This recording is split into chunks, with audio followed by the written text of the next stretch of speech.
नमस्कार साथियों, स्वागत है आपका माय फाइनल एग्ज़ाम पर। और आज हम चंदवंश पार्ट 3 पर बात करेंगे। उत्तराखंड का चंदवंश, ये इसकी अगली सीरीज भी मैं जल्द लेकर आऊँगा। तो चलिए शुरू करते हैं। सोमचंद। सोमचंद के बाद उसका पुत्र आत्मचंद गद्दी पर बैठा। जैसे हमने पहले पढ़ा था कि किसने इसकी स्थापना की थी, चंदवंश की स्थापना जैसे सोमचंद ने की थी। और उसके बाद अब जो है उसका पुत्र आत्मचंद गद्दी पर बैठता है। उसने लगभग 20 वर्ष तक शासन किया। किसने किया? आत्मचंद ने 20 वर्ष तक शासन किया। इसके बाद पूरनचंद ने शासन किया। इनके शासन काल की कोई घटना नहीं है। तो कहने का मतलब है कि जो इनके पुत्र थे आत्मचंद या फिर उनके बाद जो पूरनचंद या पूर्णचंद गद्दी पर बैठे, इनके बारे में कहीं से कोई जानकारी नहीं मिलती है, तो इस संबंध में एग्जाम में नहीं आएगा। इसके बाद आते इंद्रचंद। जैसे कि यहाँ पे देखेंगे, पूर्णचंद के बाद उसका पुत्र इंद्रचंद गद्दी पर बैठता है। एटकिंसन के अनुसार इंद्रचंद ने ही सर्वप्रथम अपने शासनकाल में रेशम का उत्पादन किया था और उसने ही रेशम से वस्त्र बनाने का कार्य भी प्रारंभ किया। रेशम का व्यापार बढ़ाने के लिए इंद्रचंद ने नेपाल के मार्ग से चीन व्यापार संबंध स्थापित किए।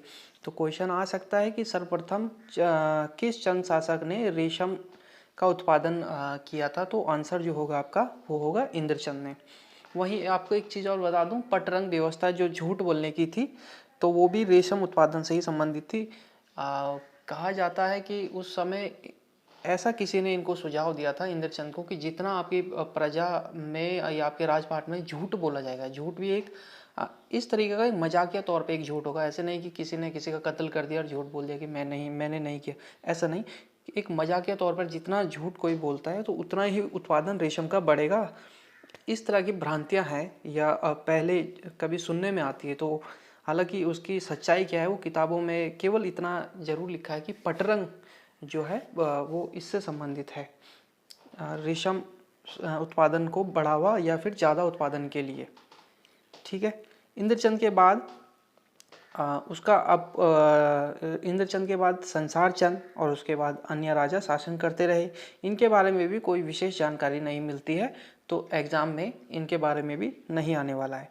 इनमें से ही एक वीणाचंद सत्ता में आया, जो कि एक विलासी राजा था। उचित तरीके से शासन न चलाने का फायदा खस राजाओं ने उठाया। उस दौरान खस राजा जो है चंद वंश के सीमाओं की तरफ भी खस राजा थे, तो उन्होंने इसका फायदा उठाया। जब ये वीणाचंद एक विलासी राजा था और प्रजा से परेशान थी, तो जिसके चलते डोटी यानी नेपाल के चल राजाओं ने यहाँ शासन किया। तो जब उन्होंने देखा कि ये भाई विलासी राजा है, प्रजा इससे परेशान है, तो ना ये अपने राजपाट की तरफ ध्यान दे रहा है, तो इसी का फायदा जो है डोटी यानी नेपाल के जो चल राजा थे, चल शासकों ने इसका फायदा उठाया और यहाँ शासन करने लगे। जिसके प्रमाण चंपावत के बालेश्वर मंदिर से कराचल देव का 1223 ईस्वी का एक लेख प्राप्त हुआ है। तो ये जो चल राजाओं ने यहाँ शासन किया, इसका प्रमाण जो है कहाँ से हमें मिलता है, जो इसको पुख्ता करता है, ये चंपावत के बालेश्वर मंदिर से कराचल देव का 1223 ईस्वी का एक लेख मिला, जिसमें 10 राजाओं के नाम उत्कीर्ण है। अब मैं आपको बता दूं कि 10 राजाओं के नाम भले ही हों, जिसमें से 3 जो हैं चंद राजाओं के और 7 जो हैं डोटी यानी चल राजाओं के, नेपाल के शासकों, जो सामंत है उनके नाम हैं। और उक्त राजाओं में जैसे कि मैंने बताया कि 7 नेपाल शासक के अधीन यहाँ शासन करते रहे। ठीक है। और गोपेश्वर जो त्रिशूल लेख से जानकारी प्राप्त होती है कि 1191 में यहाँ अशोक चल का राज था। तो ये भी हमें कहाँ से पता चलता है कि अशोक चल का यहाँ राज था?